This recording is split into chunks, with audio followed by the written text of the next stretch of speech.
I just finished reading the book Abduction, Human Encounters with Aliens by Dr. John Mack. He's a Harvard psychiatrist who dedicated a large portion of his career investigating alleged alien abductions.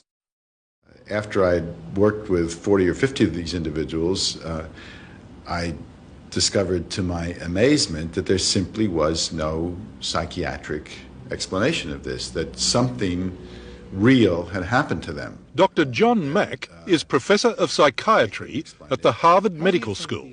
Professor Mack has spent the last few years listening to some people with very strange stories. I never really focused on so-called alien abductions because they could easily be explained by sleep paralysis, night terrors, and other psychological phenomena. But that all changed after hearing about the Ariel School UFO sighting. Essentially, in 1994, a group of 60 school kids in Zimbabwe reported interacting with what we would call typical gray aliens. They drew what they allegedly saw and were later interviewed by Dr. Mack. It seemed that he was looking at all of us. What did it feel like when he was looking at you? I felt scared. It felt scary? What was scary about it? Well, I felt scared because I've never seen such a person like that before. And I saw this person, and it had big eyes. That's all I saw about it, big eyes. They had short legs and quite a long top. Mm-hmm. With a big head and eyes that are bigger than ours. How much bigger than ours? 4 or 5 times the size. 4 or 5 times the size of ours.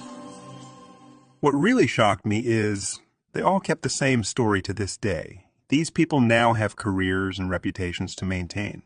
But with no exception, through multiple interviews, they swear it did in fact happen the way they described it. I stand by what I saw. There was no reason for any of us to make that up. I've not spoken to anybody about it. Not because I'm not proud of it, but because I don't want the stigma. So it's something that I've had to deal with for 19 and a half years.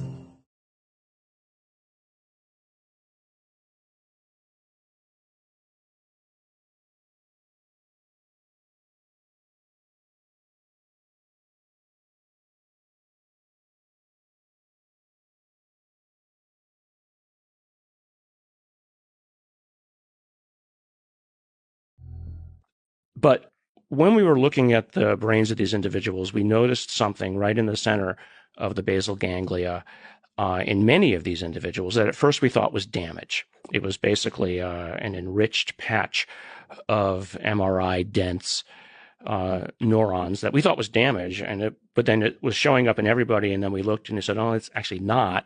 The other readings on these MRIs show that actually that's living tissue.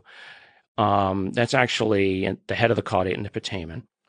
And at the time, and I remember even asking a good friend of mine at Stanford, who is a psychiatrist, what does the basal ganglia do?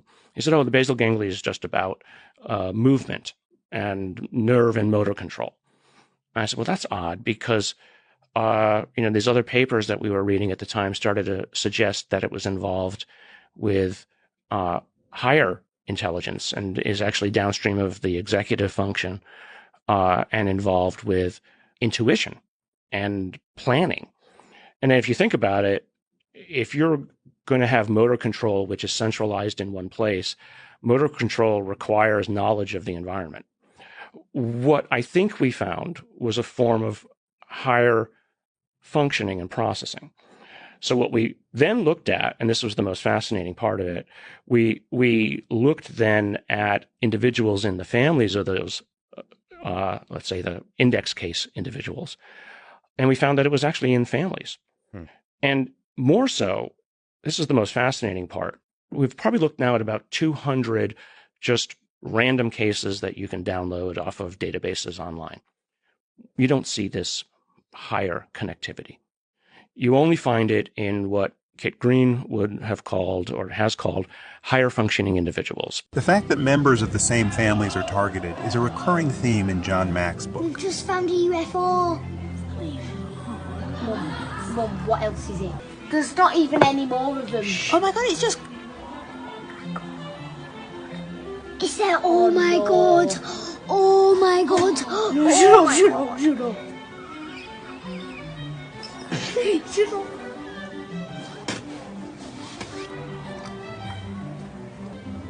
Is it on the Elon Musk thing? Natalie, satellites don't skip that about fast. like that. No, I don't like it. I'm in awe. I swear to God, I've never seen anything like joking. it. I've never seen anything No, like everyone, that. shut up. Why? Oh, well, that is going fast. That ain't no drone. Stop, don't go over there, don't leave. Don't leave, no. A UFO, I'm not joking, it literally came out of nowhere. It's aliens, I believe in aliens. I believe in aliens.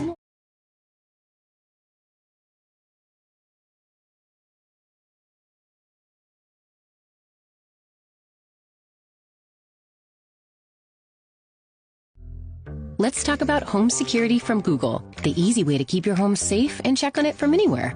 This is Nest Doorbell, an intelligent battery-powered doorbell with a built-in camera. This is the battery-powered Nest Cam. With all the security cameras around the world, you would think some alien abduction would have been captured on video. Yet the chances of advanced extraterrestrial beings who have undergone thousands or even millions of years of evolution beyond humans being captured using such rudimentary equipment are extremely slim. But I dare to ask the question, how? James Woolsey headed the Central Intelligence Agency as Director of Central Intelligence during Clinton's administration. He came public with an otherworldly anecdote that could give us a hint. Can I ask you to clarify, were you using an analogy or were you being serious that you had a friend that had an aircraft at 40,000 feet that mysteriously stopped? I've talked to someone whom I respect who says that there was some event in which an aircraft was paused. And basically that's all I know about that. Wow. I mean, you're kind of blowing my mind there. I really didn't expect that type of a story. And I appreciate you sharing that. I've often wondered if aliens are manipulating time to hide themselves. Just imagine if you could take a 3-hour procedure and shrink it into 5 minutes. The whole event would probably look like a blur to any outside human observer. It's also speculated that non-human intelligence bend gravity to drag their crafts forward. Since gravity and time are closely related in physics, it could give us a clue on how they can stay stealthy. Furthermore, in the aerial school sighting, and in many of the cases reported by John Mack, the beings are described as being floaty. He moved kind of strangely, I'd say, almost like a very graceful sort of movement. You know, not like you're stumbling around or anything. You don't, like sort of like glided from while he was walking. There wasn't any gravitational pull. It was a very fluid. So when he was moving, it was very fluid and flowy, and it wasn't kind of jerky or, yeah. The strange thing was it was running in slow motion, as if you would watch a replay in a football match. It was running in slow motion diagonally down the field, and then suddenly it would reappear in the corner where it started and do the same thing, and then it would.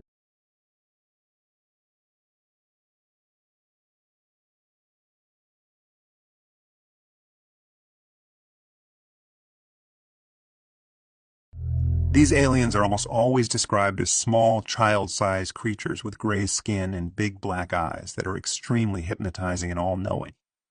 Abductees often chose not to look directly into the eyes because they seem to be able to project ideas and thoughts. The beings will usually take the person inside a craft where medical-like procedures take place. The short beings are almost always in the presence of a taller figure, often referred to as the leader. The leaders usually move more gracefully and are the ones to calm the abductees. She looked kind of feminine looking and had fingers, regular fingers and all, come over and pinched me on the side of the cheek. And then she took her finger and run down my throat and got behind that little thing that hangs down back there and tried to come up in my nasal cavity. And that was when it started hurting and I started choking and I got scared. And she just kind of telepathically told me, you know, don't be afraid, we're not going to hurt you.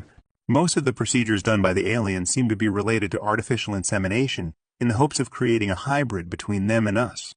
They put like a jock strap on you of some sort with a tube attached to it, and it runs to a machine, and they somehow extract sperm. I don't know how they do it. And I found myself in this room, and I was lying on this stretcher, and this being, I don't even know how to say this, he started to put my legs apart. Most times I just know it's happening, though from my vantage point on a table with my legs in the air. And then the next thing that followed after that was that my legs were being spread apart. And then I really started to panic, and then the next thing I felt after that was this most incredible pain that I've ever felt in my life, and that felt like a bullet shot up into my uterus and hit the top of my uterus. And this female brought a baby, and she sort of handed him to me. And I instantly said, this baby is mine, I know. Another characteristic of the majority of encounters is a message about the environment. Telepathic communication. They were trying to communicate, trying to tell us something. It was something to do with the environment. I kept getting these thoughts and ideas in my mind of technology. Technology is not helping, technology is bad. And we're going down a wrong path, and we have to start recognizing that what we're doing is detrimental, and we need to make changes. And I don't know what to do with that, or... Without being specific, the beings allude to the fact that we're heading towards many possible catastrophic events. In the book, one abductee even describes how after the human population drops, they are planning to repopulate the Earth with a new version of us, more in tune with our environment. It got me wondering, did they already do this?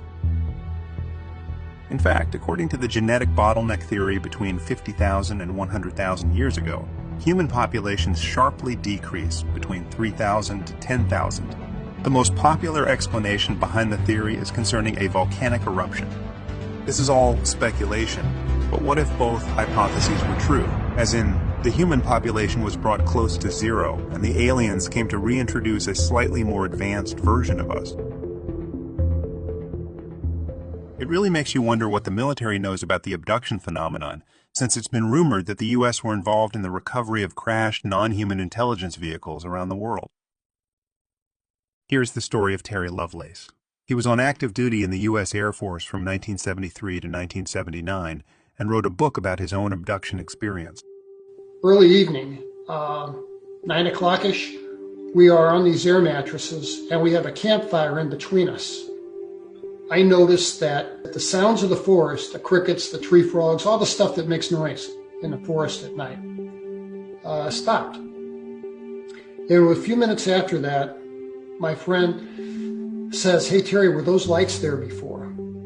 And on the western horizon, there was a triangle of 3 little stars. And we thought maybe it's some kind of aircraft. We were familiar with aircraft. We didn't know any kind of aircraft that had that triangular configuration of lights. And it came in over the forest, and we could see the treetops illuminate with this dark shadow in between. And I looked out over the meadow, and I saw 2 things. This triangle that had been 3,000 feet over our heads just some hours earlier has descended and is now 30 feet over the top of the meadow. The second thing that I saw was what I thought to be a dozen, maybe 15 kids. And I'm like, Toby, man, what are these kids doing out here in the middle of the night, in the middle of nowhere? And then Toby said in a very serious tone, "Look at them again, Terry, they're not human beings." And he says, "Don't you remember? They took us inside that thing and they hurt us." And I wanted to cry. I was just overwhelmed because I had a mental flash of being inside the thing. You're sitting inside, and you just, well, in the book you describe you're pinched between people, and they're kind of, I visualized it based on your description that you were sitting in a row of people. You couldn't turn your head, but you could move your eyes around. Just like us, they were all nude, all holding their clothing in their arms like this, and all of them rolling their eyes all over the place, and all of them crying. And it was a mixed bag of men, women, and children. Is that when you see uniformed service officers? So about 7 guys and a woman, could have been 6, about that, walked across our field of view, would not look at us. Of course, we had no way to communicate with them. Never heard them speak, never heard them say a word. They wore tan-collared flight suits, and they had round orange patches on the shoulders. And I swear they wore GI issue combat boots. They sure looked like the same ones I had on my feet, or in my arms at that point. Was a deal made? Perhaps a transfer of technology in exchange of maintaining the alien abductions under wraps. There sure seems to be an old guard ridiculing the subject and pushing back on disclosure. Some might be CIA plans, others simply set in their ways. Best thing, just drag the alien into town square. You can film that and stream it to the internet while it's happening, in case they snatch it from you. And we have plenty of patients and plenty of people that have quite strange and false ideas about themselves. For example, feeling that they're a woman when they're a man, or feeling they're fat when they're as thin as a rake. We have all kinds of people like that. But the wind is certainly changing at the highest level, pointing to an obvious divide inside the government. There's footage and records of objects in the skies that we don't know exactly what they are. We can't explain how they moved, their trajectory. They did not have an easily explainable pattern. There are phenomena out there that those Navy pilots know that they saw something. You've seen it on TV. Mm-hmm. And so what I decided was, well, we ought to look at this from a scientific point of view, not from a military point of view. Nobody has to agree that why it's there, but shouldn't we at least be spending some money to study all these phenomenon? Shouldn't we study this stuff? The answer is yes, and that's all this was about, and why the federal government all these years has covered up, put brake pads on everything, stopped it. I interviewed Gordon Cooper, Mercury astronaut Gordon Cooper, back in the 90s. Cooper said on camera that there was a landed UFO at circa 1957 at Edwards Air Force Base. His camera crew captured the filming of this object, and he presented this to the higher-ups, and eventually a courier jet came in from Washington. He handed the footage over, which was good. He viewed it. That's the last he saw of it. Exactly. Did you know where that footage went of the flying saucer that landed on the tarmac? Went to Washington. That's all that I know. Are you saying that there's some evidence that's still hasn't seen the light of day? I'm saying most of it hasn't seen the light of day. We need extraordinary evidence and then step on the grass and not allow it to grow, which is currently the case. We need extraordinary evidence, but anyone that mentions this possibility is ridiculed by some blogger that doesn't even write a single paper in a decade. That makes no sense whatsoever. This blogger should first practice science. Well, some of us do. No, let me finish. How dare people make statements about scientists that explore these possibilities within the scientific method? That's the acidic culture that I'm talking about. There is an acidic culture that suppresses innovation in the current culture of science. There is physical evidence, okay? There is the lesions on people's bodies, like Dave is describing. There is the burned earth. Many cases that have been documented. You can just deny it, but there's, Linda, how many? What evidence would you offer a layman who might be watching? The evidence is a combination of the clinical evidence of people of sound mind describing the presence of beings who come to them and they have nothing to gain, and it is described altogether as real. Sadly, Dr. John Mack was killed by a drunk driver in 2004. I can't stress enough how his work paved the way forward. Without his interviews with the kids in Zimbabwe, I would still be going back and forth on the validity of the abduction phenomenon. Before I conclude this video, I want to make clear that I don't think the aliens are evil. Think about it. Does anyone love your pet more than you do? Yet, to them, some of our doings would seem exactly like abductions. You're fine, Mr. Maybe if we can fix some of our own behavior, we wouldn't need rescuing. Perhaps that would be our species growing up. Just a thought.